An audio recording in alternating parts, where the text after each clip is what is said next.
Dear students, आज हम करने जा रहे हैं सेल्फ एंड पर्सनैलिटी का लास्ट पार्ट और इसकी हम स्टार्टिंग करने जा रहे हैं कल्चरल अप्रोच के साथ। तो ये कहते हैं कल्चरल अप्रोच के अकॉर्डिंग जो हमारी पर्सनैलिटी है वो कल्चरल एनवायरनमेंट के ऊपर डिपेंड करती है कि किस तरीके का हमें कल्चरल एनवायरनमेंट मिल रहा है, उसमें रहकर ही पर्सन की जो पर्सनैलिटी है वो डेवलप होती है। देखो यहाँ बता रहे हैं इकोनॉमिक मेंटेनेंस सिस्टम कि आपकी फैमिली के अंदर कैसी इकोनॉमिक स्टेटस है, किस तरीके का इकोनॉमिक स्टेटस है, ठीक है, आपके घर पे कितना पैसा आ रहा है, उसके अकॉर्डिंग आप किस तरीके से रह रहे हो, आपका खाना पीना कैसा है, ठीक है, आपके लग्जरी लाइफ जी रहे हो या किस तरीके की लाइफ जी रहे हो, वो आपकी इकोनॉमी के ऊपर डिपेंड करता है, ठीक है, कि कितना पैसा आपके घर पे आ रहा है, कितनी मतलब कि आपको अर्निंग हो रही है, आपके घर पे जॉब कैसी है, ठीक है। इस तरीके से इकोनॉमिक मेंटेनेंस सिस्टम से ही क्या है, बंदे का जो है या जो भी बच्चा है, ठीक है, उसकी पर्सनैलिटी शेप करती है। क्योंकि घर में जिस तरीके से आप रह रहे हो, जिस तरीके का आपका घर है, ठीक है, जैसा खा पी रहे हो, जैसा पहन रहे हो, जैसे आप कोई व्हीकल यूज कर रहे हो, उसी के अकॉर्डिंग आपकी पर्सनैलिटी जो है डेवलप होती है।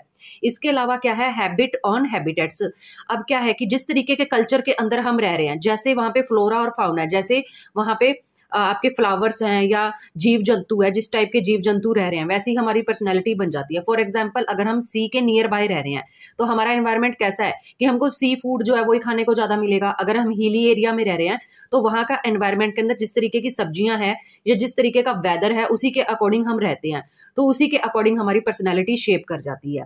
Then ecology, culture and environment. अब क्या है कि ये जो है इसमें ये बता रहे हैं कि जो हमारी इकोलॉजी है, ठीक है, कल्चर है, एनवायरनमेंट है, ये मिलकर ही क्या है बहुत ज्यादा हमारी पर्सनैलिटी को शेप देने में हेल्प करते हैं। जैसे फॉर एग्जांपल बिरहोर सोसाइटी का एग्जांपल दिया गया है। बिरहोर सोसाइटी में क्या है, बिरहोर जो सोसाइटी है, ठीक है, ये ट्राइबल ग्रुप ऑफ झारखंड है, ठीक है, झारखंड का एक ट्राइबल ग्रुप है। तो ये किस तरीके से इनका जो एनवायरनमेंट होगा, ये अपने बच्चे को शिकार खेलना सिखाएंगे, ठीक है। जब बच्चे घर से बाहर जाएंगे तो साइकोलॉजिकली और फिजिकली वो बच्चे क्या होंगे, स्ट्रॉन्ग होंगे एज कंपैरिजन टू जो सिटी में रहने वाले बच्चे होंगे, ठीक है। तो इस तरीके से क्या है कि जो उनका एनवायरनमेंट है उसी के अकॉर्डिंग उन बच्चों की पर्सनैलिटी बन जाती है।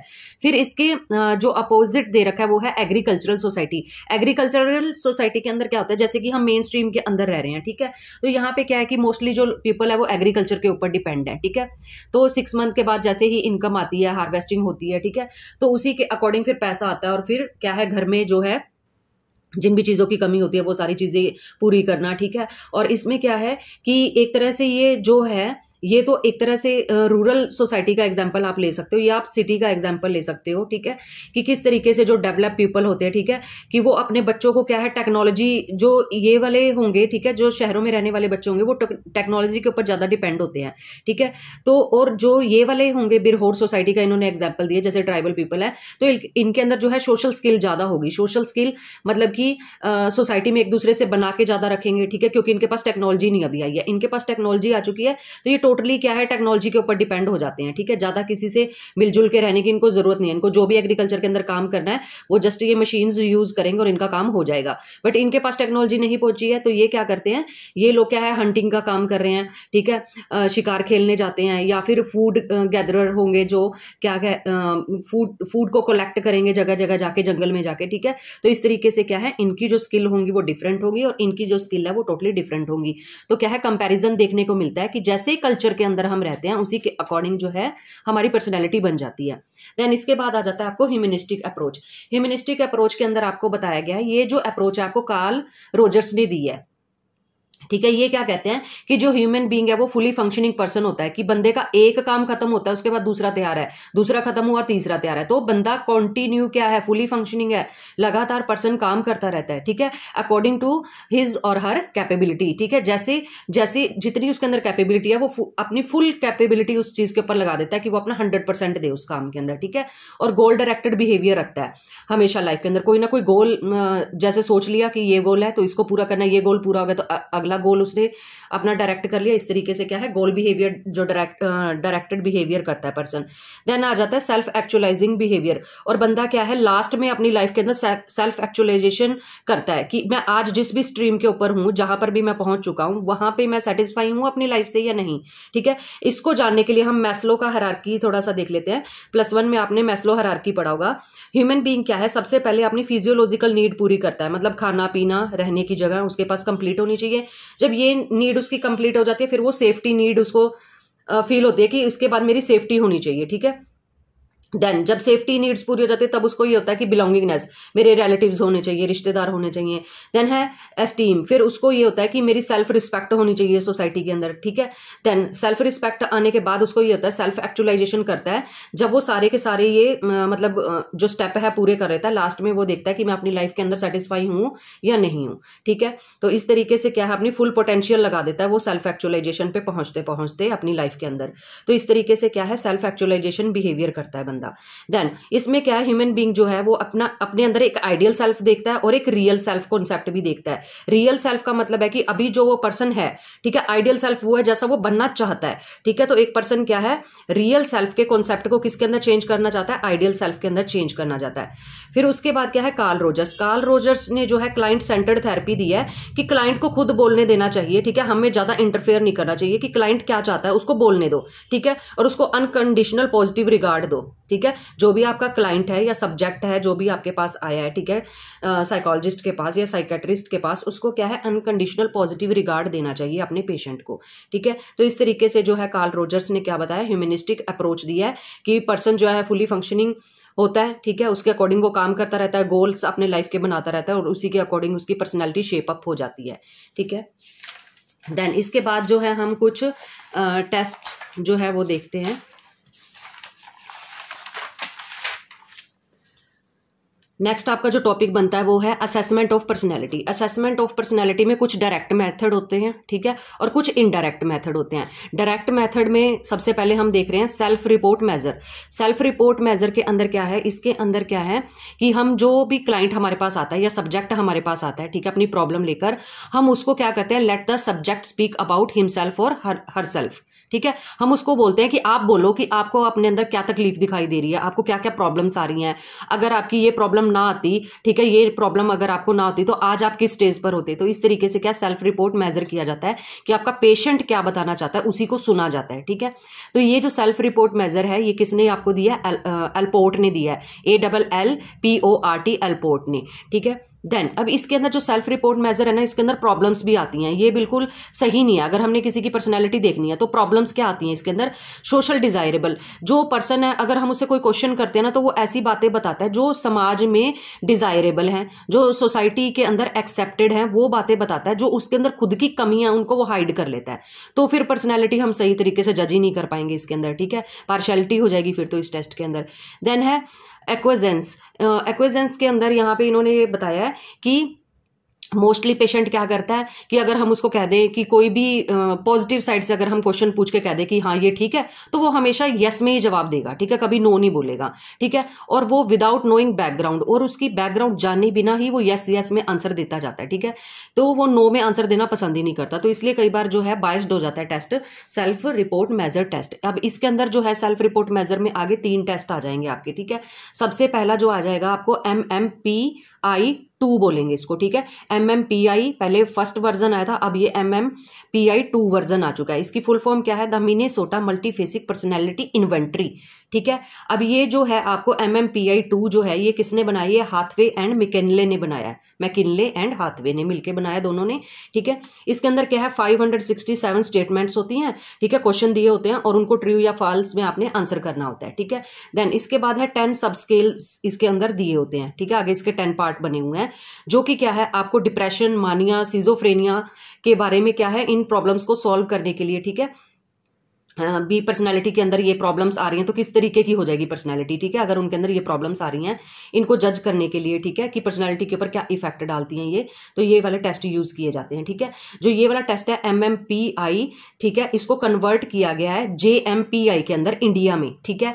अब ये जो इंडिया में इसको डेवलप्ड किया इस टेस्ट को, वो किया है मलिक जोशी ने, ठीक है, मलिक जोशी ने इसको डेवलप्ड कर दिया, उसका नेम बना दिया JMPI, ठीक है। इसकी फुल फॉर्म क्या आ जाएगी, जोधपुर मल्टीफेसिक पर्सनैलिटी इन्वेंट्री, ठीक है। देन इसके बाद आ जाओ second number, Eysenck personality questionnaire, ठीक है। आइजेंक पर्सनैलिटी क्वेश्चनियर के अंदर क्या है, ये भी एक तरह से आपका, जैसे हम क्वेश्चन पेपर बोलते हैं ना, ऐसे साइकोलॉजी के अंदर क्वेश्चनियर बोला जाता है इसको, EPQ बोलते हैं, ठीक है। EPQ भी आपको क्वेश्चन पेपर में आ सकता है, ठीक है, तो इसमें कंफ्यूज नहीं होना। इसकी फुल फॉर्म क्या आ जाएगी, आइजेंक पर्सनैलिटी क्वेश्चनियर, ठीक है। इसमें 32 टाइप के पर्सनैलिटी ट्रेट जो हैं फाइंड आउट किए जाते हैं, ठीक है। उन्हीं 32 पर्सनैलिटी ट्रेट के बेस पे 3 टाइप की पर्सनैलिटी बना दी जाती हैं, ठीक है। या तो पर्सन इंट्रोवर्ट है, अपने आप में रहने वाला, या फिर एक्सट्रोवर्ट है, या फिर बहुत ज्यादा मिलनसार है। फिर सेकंड है साइकोटिसिज्म। साइकोटिसिज्म में क्या आ जाएगा कि बहुत ही एंटी सोशल है, जो समाज में जो चीजें एक्सेप्टेबल नहीं है वो चीजें वो करता है, साइकोटिसिज्म है, ठीक है। फिर तीसरा है इमोशनल। इमोशनल में क्या बताया कि कुछ एक पर्सन ऐसे होते हैं जो इमोशनली स्टेबल होते हैं और कुछ क्या होते हैं, अनस्टेबल होते हैं। तो इस तरीके से क्या है, इन्होंने ये 3 कैटेगरी बना दी है कि 32 पर्सनैलिटी ट्रेट चेक करने के बाद इन तीनों पर्सनैलिटीज के अंदर उनको कन्वर्ट कर दिया जाता है, ठीक है। ये हो गया आपका आइजेंक पर्सनैलिटी क्वेश्चनियर। देन आ जाएगा 16 PF, इसकी फुल फॉर्म है 16 पर्सनैलिटी फैक्टर, ठीक है। इसके अंदर क्या होता है, डिक्लेरेटिव स्टेटमेंट्स दी होती है, मतलब एक पूरी स्टेटमेंट दे रखी है, उसके आगे 4 ऑप्शन दे रखे हैं, 5 ऑप्शन दे रखे हैं कि हाँ बताओ इसमें से राइट आंसर कौन सा है, थोड़ा सा ठीक है, फिर उससे ठीक है, फिर उससे अच्छा है, बहुत अच्छा है, ये इस तरीके से आंसर दिए होते हैं, ठीक है। तो सब्जेक्ट को क्या करना होता है, उसमें से एक आंसर चूज करना होता है। तो ये जो 16 PF पर्सनैलिटी क्वेश्चनियर है, इसको हम कैरियर गाइडेंस के लिए या फिर ऑक्यूपेशनल टेस्टिंग के लिए जो है यूज करते हैं कि कौन सा ऑक्यूपेशन आपके लिए बेस्ट रहेगा और कौन सा करियर आपके लिए बेस्ट रहेगा, ठीक है। उसमें 3 या 4 बेस्ट करियर आपकी चॉइस के अकॉर्डिंग निकल के आ जाते हैं। अगर आप एक करियर को चूज नहीं करना चाहते तो उसके अलावा आपको क्या है, आपके पास अल्टरनेटिव होता है कि आप दूसरे जो आपका दूसरी चीज में इंटरेस्ट आ रहा है, आप उस चीज को चूज करके अपने फ्यूचर को आगे मतलब कि बढ़ा सकते हो, ठीक है। तो इस तरीके से क्या है आपका 16 पर्सनैलिटी फैक्टर क्वेश्चनियर होता है। देन इसके बाद जो है हमको कुछ, ये हो गया आपके डायरेक्ट मेथड, अब आएंगे कुछ इनडायरेक्ट मेथड।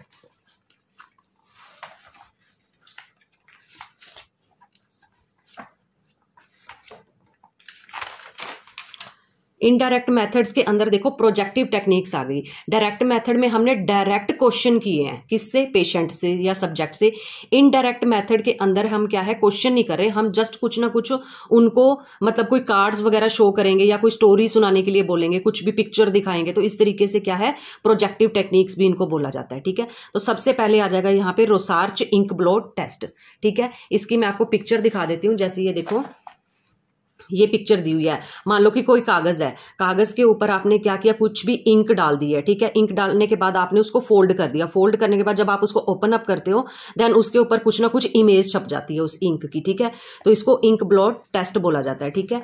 ये जो टेस्ट है आपका, ये हरमन रोसार्च ने दिया है, ठीक है। इसीलिए रोसार्च के नेम से ही इसका नेम पड़ गया Rorschach ink blot test, ink blot, ठीक है, क्योंकि इंक डाली है ना पेपर के ऊपर, इंक ब्लॉट टेस्ट, ठीक है। देन ये जो है 10 इंक ब्लॉक कार्ड्स होते हैं, ठीक है। 5 जो कार्ड है वो ब्लैक या व्हाइट कलर की, उनके ऊपर इंक डाली हुई होती है, 2 रेड कलर के होते हैं, 3 पेस्टल कलर होते हैं, मतलब कलरफुल होते हैं ये, ठीक है। इनका जो साइज रहता है वो 7 बाय जो है 10 इंचेस तक रहता है, ठीक है।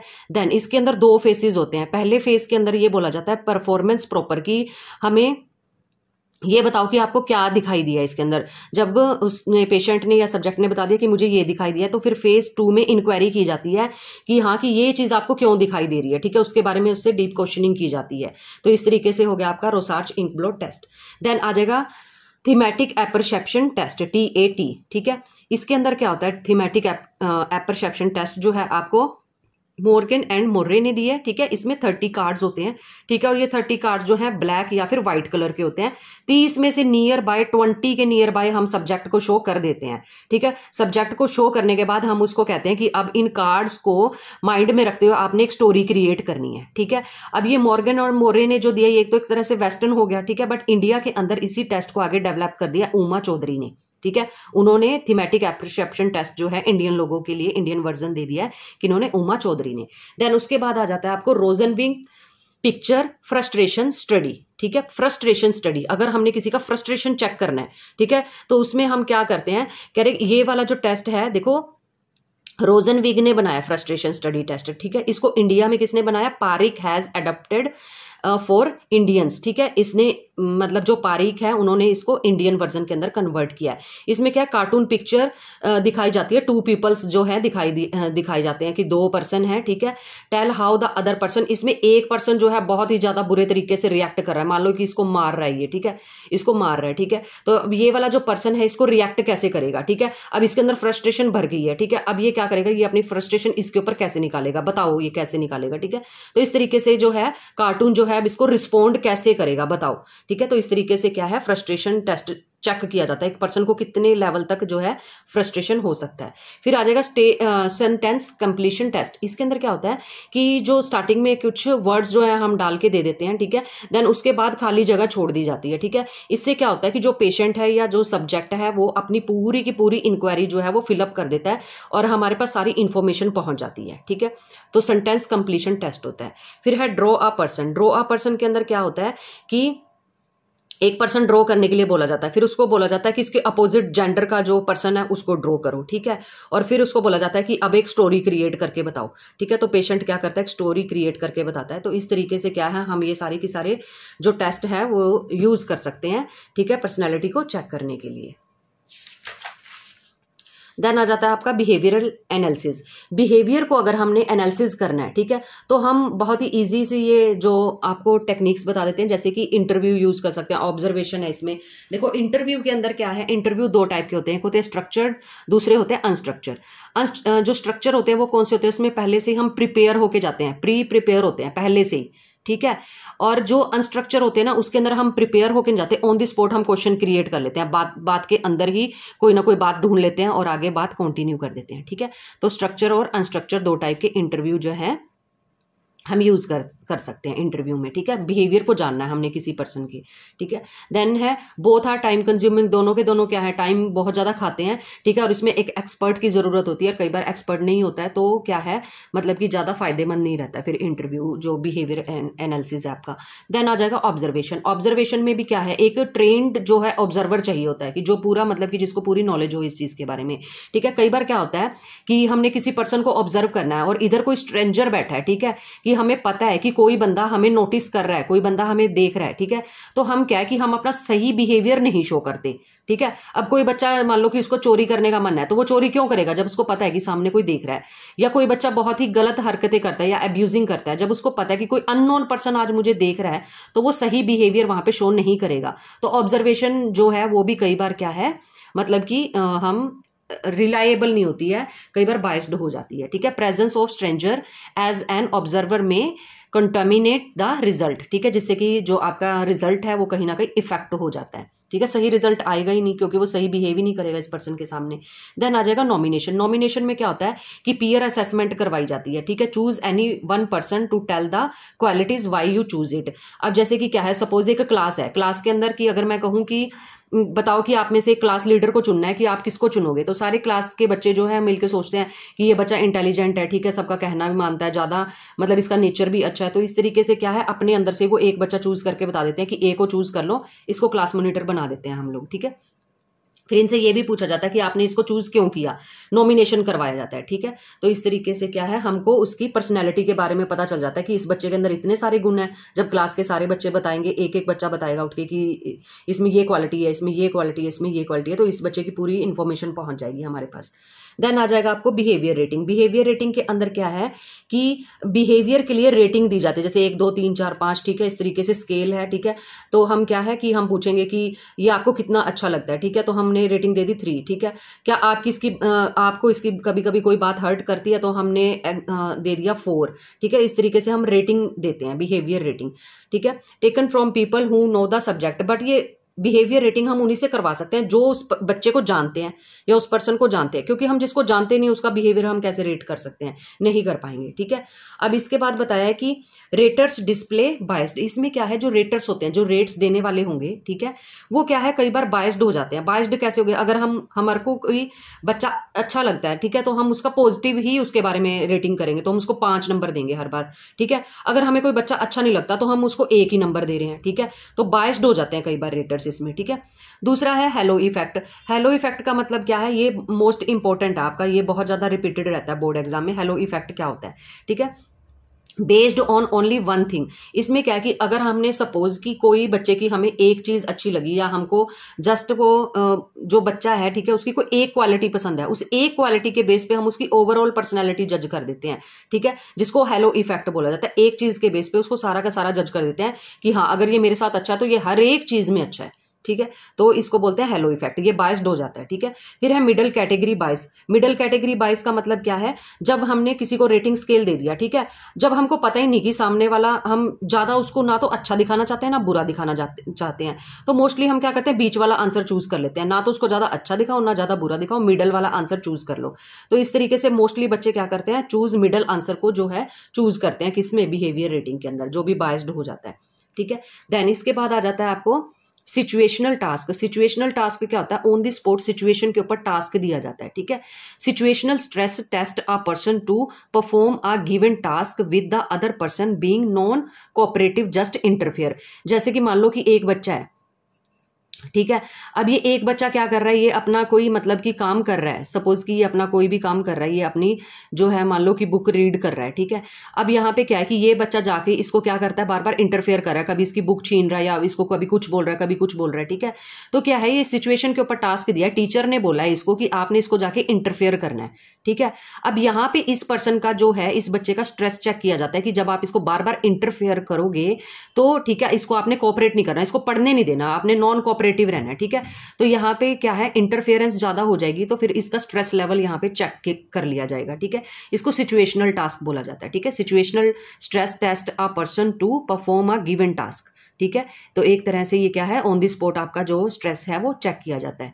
ठीक है, तो इस तरीके से आपका ये चैप्टर जो है सेल्फ एंड पर्सनैलिटी यहाँ पे कंप्लीट हो गया है। ठीक है, thank you so much for watching. अगर आपको चैप्टर समझ में आ रहे हैं तो प्लीज़ लाइक और कमेंट जरूर करके जाया करो। ठीक है, और वीडियो को शेयर भी कर दिया करो अदर स्टूडेंट्स के साथ। Thank you so much for watching.